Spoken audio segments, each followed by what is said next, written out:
L'evento di Verona sarà apolitico e apartitico. Per la prima volta negli ultimi 20 anni il Veneto vedrà imprese e sindacati uniti per un obiettivo comune, le infrastrutture.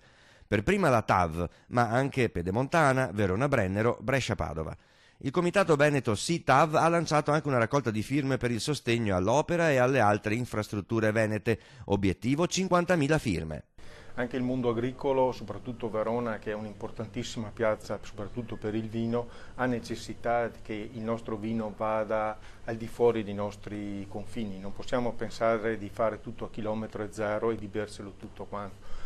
Ma oltre per il vino, poi è importante anche per il mondo dell'agriturismo, in cui le aziende agricole in questo momento è un elemento importante per il loro reddito, il fatto che vengono qua persone, queste qua vengono qua, mangiano, bevono, pernottano, sono tutti elementi che ci permettono appunto di fare economia e quindi siamo favorevoli a quest'opera.